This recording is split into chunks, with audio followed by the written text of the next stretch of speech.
Hello and welcome to another review session for your final exam in Calculus 3208 brought to you by CDLI. And today, in this session, we're looking at our second group of trigonometric limits. So these will be a little bit more complicated. Now that we know the basics, we can get down to the nuts and bolts of doing all the really heavy stuff. So let's take a look now.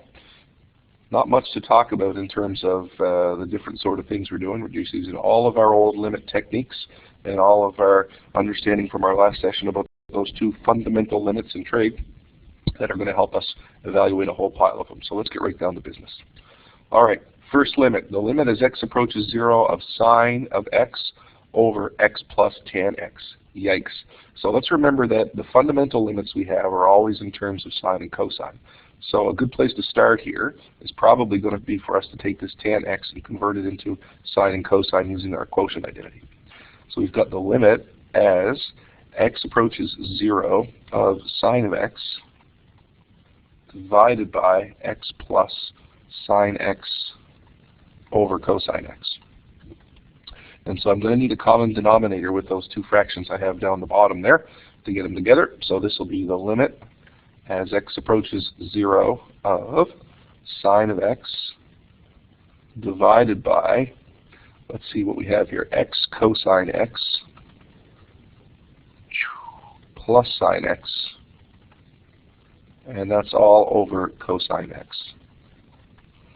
Okay, so I'm going to take my fraction that I have down here, I'm going to reciprocate it and then multiply by the numerator. So that's going to give us the limit as x approaches 0 of sine x cosine x, like so, and that's all divided by x cosine x plus sine x. Yipes.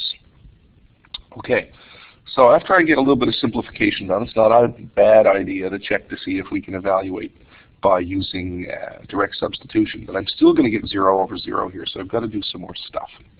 Well, if you remember our fundamental limit we had that involved the sine function, it said that we had to have sine x over x, and then the limit of that as x approaches 0. So if I want my sine x's to be over x's as such, I'm going to take this and I'm going to multiply my numerator and my denominator by 1 over x and see what that does. So let's see, that's going to give us the limit here as x approaches 0 of, now I'm going to multiply all this stuff. So I could have sine x cos x over x, or I'm going to split it up just a little bit to make it look a little nicer. I'm going to say sine x over x times cosine x. And then in the denominator, I'm going to multiply the 1 over x by two separate terms here. In the first term, it'll just take the x away, so I just have cosine x, plus the second term will be sine x over x. All right, so we've got that much done. And this stuff is starting to look a little bit friendlier here now. So I'm going to use limit laws now to split all this up into sort of 4 different limits. So the first thing I'm going to say is that the limit of a quotient is the quotient of the limits. So this becomes the limit as x approaches 0 of sine x over x on top. Boy, my handwriting gets worse with age, I think. So sine x over x multiplied by the limit as x approaches 0 of cosine x. And then on the bottom, I have the limit of all of this stuff, so it's the limit of the quotient here, but this is the limit as x approaches 0, and I also know that the limit of a sum is the sum of the limits. So I've got all this stuff put together in this kind of fashion. So really what I'm doing here is I'm evaluating 4 separate limits to figure out where we're going here. Okay, so all of those can be evaluated. The first limit I have here, we know has a value of 1. And we know that as x approaches 0, cosine of x is approaching 0. So that's a 0. Oh, sorry, 1. Whew, almost got that wrong. And on the denominator, we're going to have a 1 again for the cosine, plus another 1 for that limit. So we get a value of 1 in the numerator divided by 2 in the denominator. So all that fancy junk is just a half. Okay, let's try another one. We have the limit as theta approaches 0 of cosecant theta over cotan theta. So we don't know much about cosecant and cotan for limits, so let's change them into some other things that we do know a little bit more about. So I'm going to use a reciprocal identity with cosecant because I know it's the reciprocal of sine theta. And I'm going to use a quotient identity with cotan to know that that's cosine theta over sine theta. And then I'll flip the bottom fraction upside down and multiply them together. So I have the limit as theta approaches 0, not theta, that was silly, that's a 0. And we're going to have 1 over sine theta multiplied by sine theta over cosine theta. And I can see that those two will go to the glue factory, so they're gone. And what I have left is the limit as theta approaches 0 of 1 over cosine theta. And direct substitution here tells me that I just have 1 over 1, so that limit is 1. That one wasn't too bad. Let's try another. Alrighty, this one looks nice and scary. The limit as theta approaches 0 of sine theta over theta plus sine theta. So there's nothing here to convert into simple sines and cosines. But if I want to evaluate a limit with sine, it's a good idea, especially if it's in a denominator, to have it over theta. So let's attack this one with our 1 over theta and 1 over theta trick and see what happens. So we'll have the limit as theta approaches 0 here of sine theta over theta divided by, now this has to get multiplied in the bottom by two separate terms. So 1 over theta times theta is 1 plus another sine theta over theta. So again, we've got everything we want here, so we're just going to write this as separate limits. So I have the limit as theta approaches 0 divided by the limit as theta approaches 0 plus a limit as theta approaches 0. So my first limit up here is sine theta over theta. And down the bottom I've just got a 1, and over here I've got another sine theta over theta. Alright, so this is going to give me, when all is said and done, a 1 divided by a 1 plus another 1. And again, we have a limit that equals 1/2. Okay, let's see what else we've got. Oof. Alright, so there's another example. This one looks rough and rugged. So we've got sine 3 theta, sine 5 theta all over theta squared. Do you see it yet? I think I do. We're going to take the limit as theta approaches 0, and I'm going to split this into two fractions multiplied together. The first one I'm going to call sine 3 theta over theta, and the second one I'm going to call sine 5 theta over theta. Alrighty. So with all that stuff then, I can say that I have the limit as theta approaches 0 of sine of 3 theta over theta, and that's going to be multiplied by the limit as theta approaches 0 of 5 theta over, sine of 5 theta over theta. Excuse me. It should be sine of 5 theta over theta.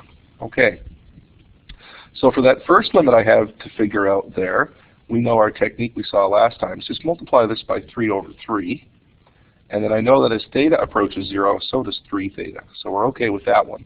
And for the second limit, I'm going to multiply by 5 over 5. And I know that as theta approaches 0, so does 5 theta. So for all of this then, I can simply say that I have the limit as 3 theta approaches 0 of sine of 3 theta over 3 theta. And this 3 right here, we're going to throw him out in front because a constant multiple can come outside the limit. And that'll be multiplied by, same thing with this guy right here, he's going to go floating way out in front there. So it's going to be 5 times the limit as 5 theta approaches 0 of the sine of 5 theta over 5 theta. And both of these limits are the limit as junk approaches 0 of sine of junk over junk. So both of those are going to have a value of 1. So I have 3 by 1 times 5 by 1. 3 5s were 15 years ago when they told me that. All right. So let's jump right along and see if there's anything else here for us to tackle. Oh boy, another one. Okay. Sine of stuff over a whole bunch of stuff. Wait a minute. X minus 1 is a binomial, and down here I have an ugly trinomial. But the ugly trinomial, I'm going to bet here, can be written as a product of two binomials. It'll factor. So I'm going to say that this is the limit as x approaches 1. Ooh, I don't like that either. Of sine of x minus 1 all over, let's see what we get when we factor. X squared minus, plus x minus 2 is going to be x plus 2 times x minus 1. So I see the x minus 1 here and the x minus 1 there, and I'm a little suspicious of this one. And I don't like this x plus 2. Let's split this up. So we're going to say the limit as x approaches 1 of, I'm going to call this two fractions, 1 over x plus 2, and I'm going to multiply that by the limit as x approaches 1 of sine of x minus 1 over x minus 1. Now, I don't have the limit as x approaches 0, but my arguments are not just x anyway. So what I'm going to do here is I'm going to use what we call a change of variables, or a substitution. I'm going to introduce a new variable. So I'm going to choose one of my favorite letters, w. And I'm going to say let w equal x minus 1. So then if I want, I could change both of these to a w. Okay? Now, let's think about this for a second. What's going to be the limit as x approaches 1 of w? Well, if x is approaching 1 here, this is going to be 0. So basically that means as x approaches 1, w approaches 0. So I'm going to leave my first limit in terms of x. Limit as x approaches 1 of 1 over x plus 2. And my second limit, I'm going to say that that's the limit as x approaches 1 of, oops, I'm going to change that now. X is approaching 1, so w, I'm going to say here, is approaching 0. And it's going to be sine of x minus 1 is the same as w over w. So what we can see here is that this whole thing actually has a value of 1. And on the other fraction, direct substitution will work. If I just fill in 1 for x there, I get 1 over 1 plus 2 multiplied by 1. So that's a total value of 1/3. So, looks like the correct answer was not given. Somebody did a bad job of making up this question. I wonder who that was. So let's pretend that these were all 3s and 1/3, and then I bet it's going to be a lot happier. Okay. What's next?